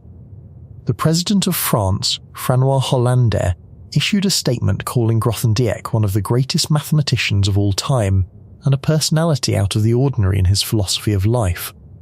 The obituaries tried to explain to a general public, most of whom had never heard the name, that one of the true giants of human thought had just died as a hermit in the Pyrenees. David Mumford and John Tate, two of the greatest mathematicians of the age, wrote a remembrance, and Mumford and Tate described his gift with a precision that has never been bettered. They wrote that his unique skill was to eliminate every unnecessary hypothesis, and to burrow into an area so deeply that its inner patterns, on the most abstract level, revealed themselves, and then, like a magician, to show how the solution of old problems simply fell out in straightforward ways once their real nature had finally been laid bare. Eliminate everything unnecessary, burrow until the deep pattern shows itself. The rising sea, described by two people who watched it rise. And then there is the final detail, the one that I think contains the whole man, that I have saved for the end, because it is where the story stops being about mathematics and becomes about something I do not have a name for. When Grothendieck died, the people sorting through his affairs in the house at La Serre found paper, a great deal of paper. The estimates vary wildly, from around 30,000 pages to 65,000 and beyond, depending on who is counting and what they are counting, but it was a vast quantity of writing, the product of those 23 silent years. And when mathematicians finally got access to it and began carefully to read, they found that almost none of it was mathematics. The mathematician Georgios Maltsiniotis examined the first 16 boxes and reported that the overwhelming bulk of it was a single enormous meditation running to perhaps 30,000 pages that Grothendieck had titled Le Problème du Mal. The Problem of Evil. It was a vast, sprawling, relentless inquiry into evil, into the nature of Satan, into the structure of the cosmos and the meaning of his dreams, and the existence and intentions of God. Of all those tens of thousands of pages, only 2 or 3 folders, by these accounts, contained any mathematics at all. Sit with that. The greatest mathematician of the 20th century spent the last 23 years of his life alone in a mountain village, writing tens of thousands of pages, almost none of them about mathematics.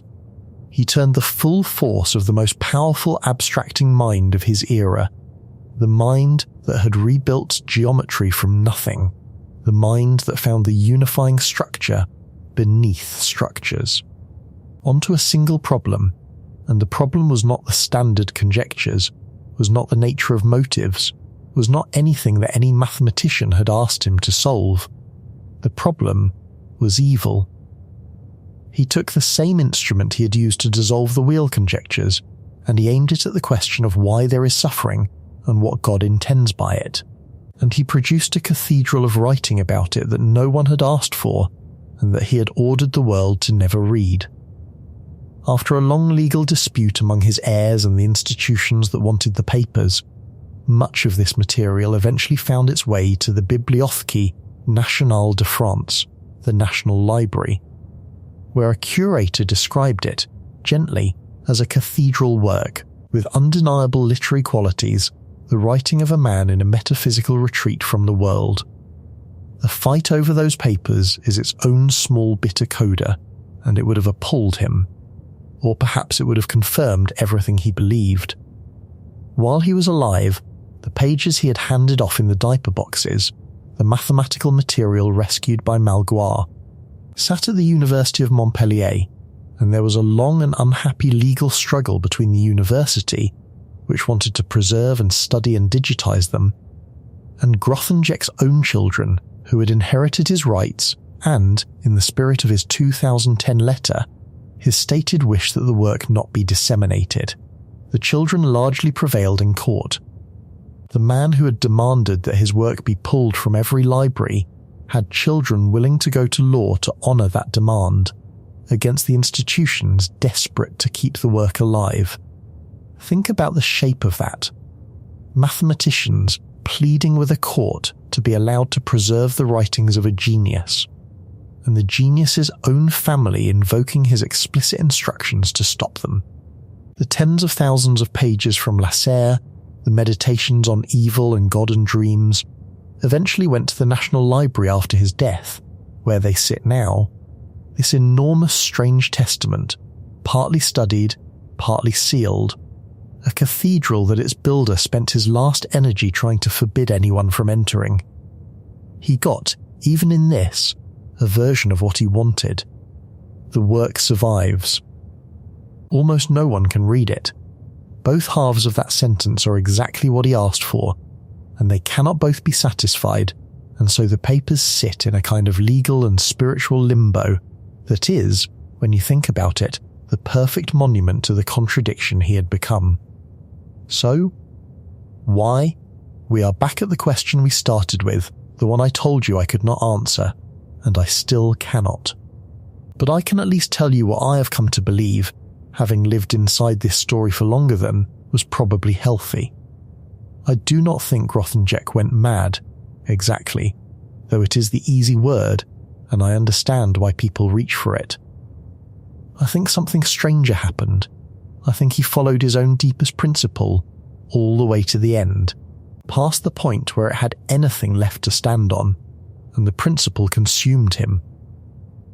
His entire genius, the thing that made him singular, was the refusal to accept any inherited structure as final, the compulsion to dig beneath every foundation to find the deeper foundation underneath it, to keep raising the sea until every hard particular thing dissolved into a more general truth. That worked gloriously in mathematics, because in mathematics there is always a deeper structure, and the dissolving of the particular into the general is the very engine of progress. But he could not stop doing it. He aimed that same dissolving gaze at his own discipline and concluded it was harmful and dissolved his commitment to it. He aimed it at institutions and dissolved every one he ever belonged to.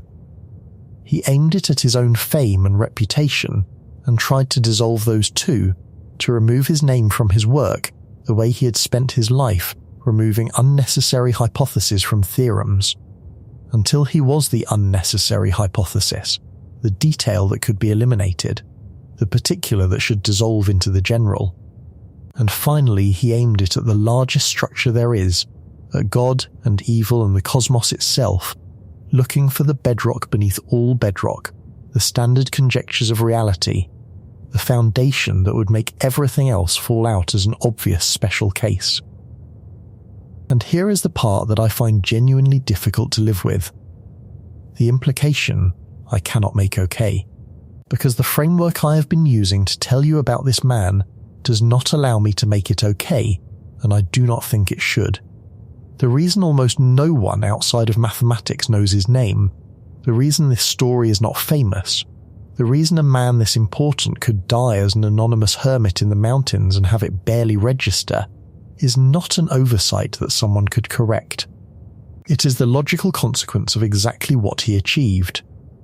He did not write famous theorems with his name attached, the way Pythagoras or Pascal or Gauss did.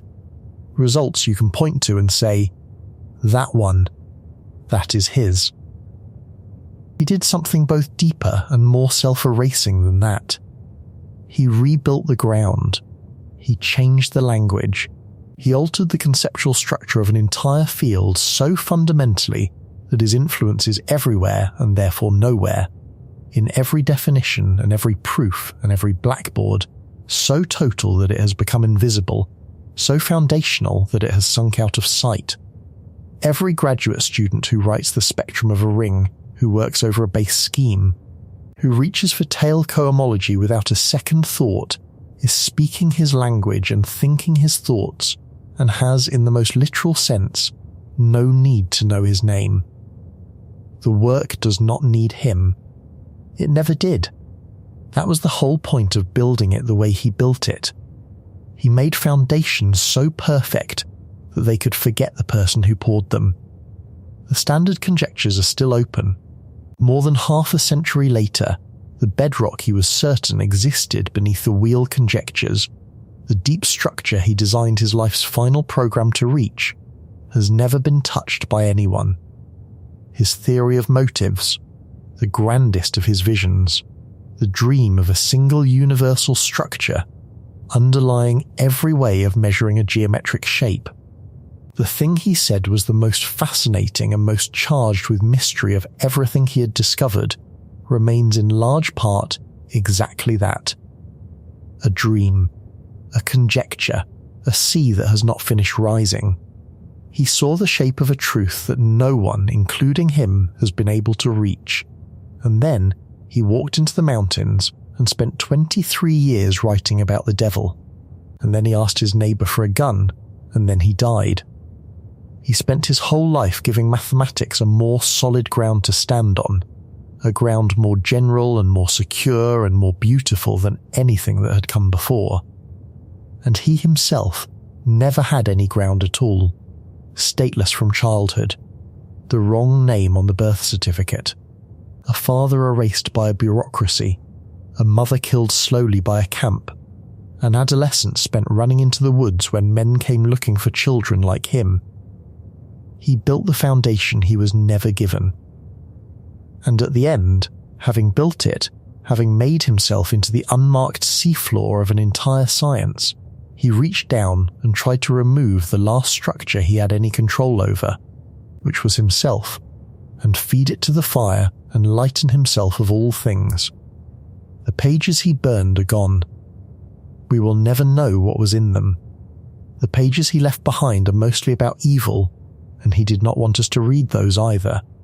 The work he could not erase, the schemes and the cohomology and the toposes, is so completely woven into the foundations of mathematics now that it will outlast every name, including his own, which is exactly what he made it to do, and exactly what, in the end, he could not forgive it for. He got the disappearance he wanted. The sea rose in silence, the way he always said it would, and it closed over him without a sound, and the strange and unbearable truth is that he taught it how,